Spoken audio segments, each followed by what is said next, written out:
Te lo tengo que decir porque el miércoles hay sesión y cuando las cosas no salgan no digan después que uno es problemático. Con ese tono eran los reclamos del congresista Guadid Mansur a la exasesora del ministro de Hacienda Ricardo Bonilla, María Alejandra Benavides, cada vez que se estancaban los acuerdos que buscaba en medio de la aprobación del presupuesto para el 2024. Las presiones fueron tan fuertes que Benavides no pudo contener el llanto durante su interrogatorio ante la Corte Suprema. Por un lado, tenía unos congresistas que me presionaban día a día por saber cómo de sus temas. Y estas presiones se manifestaban en que yo no podía cumplir mi función. Mi función era quórum, el quórum no se daba. Entonces esto generaba que el ministro me presionara a mí. ¿Por qué? Porque no se estaba cumpliendo mi función. Yo sentía presión de ambos lados y era horrible. Semana obtuvo en exclusiva la declaración completa que la exasesora entregó a la Corte durante más de 50 horas. En esa diligencia relató el papel que cumplían los congresistas de la Comisión de Crédito Público en el escándalo de corrupción de la UNGRD y reveló los superpoderes con los que operaba Mansur, así como las presiones que ejercía cada vez que el ministro Bonilla no cedía a sus caprichos. Señor magistrado, para mí esos chats no eran groseros, sin embargo eran presión. Lo que yo hacía era, y recuerdo mucho ese chat porque para mí lo importante fue hacerle saber al ministro Bonilla que el representante se sintió ignorado y como parte de mis funciones respecto al relacionamiento, eso podría llegar a tener algún impacto en la relación del Congreso y el ministro de Hacienda. Benavides confesó que el propio Mansur llegó a llamarse problemático cuando el Congreso no actuaba en favor de los intereses del gobierno. Esa afirmación, según María Alejandra, reflejaba la tensión que marcó el debate político. La primera presión que yo sentí fue la que hizo la representante Karen Manrique el 10 de octubre. Formal, pero era presión.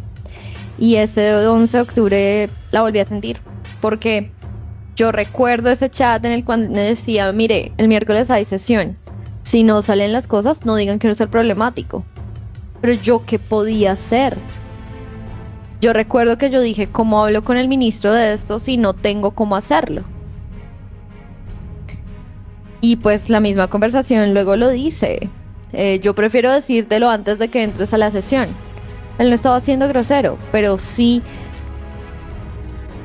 se entiende que hay una presión por que algo se mueva, por tener un resultado, por saber qué pasó con una propuesta. Pero las maniobras iban más allá. Según la declaración, Mansur habría gestionado contratos en la UNGRD para emitir conceptos favorables sobre los créditos internacionales de la nación, al tiempo que asesoraba al gobierno para que mostraran gestión a sus compañeros de la Comisión de Crédito Público. El representante ese día, sí recuerdo que me dijo que una forma de mostrar que había gestión al interior de la Unidad Nacional de Gestión del Riesgo era mostrar que hubiese un documento de disponibilidad presupuestal, un CDP, si no estoy mal. Y él me dijo también que era importante de alguna forma contactar a las regiones. Recuerdo que después de esta conversación con él, por eso yo se lo manifesté al ministro Bonilla y el ministro Bonilla más tarde ese mismo día en una reunión en el Ministerio de Hacienda que se tuvo con el ministro Velasco y Jaime Ramírez Cobo, el ministro Bonilla le dijo y le pidió al ministro Velasco que hablara con los miembros de la Interparlamentaria de Crédito Público. Esto se dio porque yo le manifesté al ministro Bonilla que ese día había tenido esa conversación con el representante Guadid Mansur. La influencia de Mansur llegó al punto de sugerirle a la exasesora de Bonilla cómo debía organizar sus reuniones con los congresistas.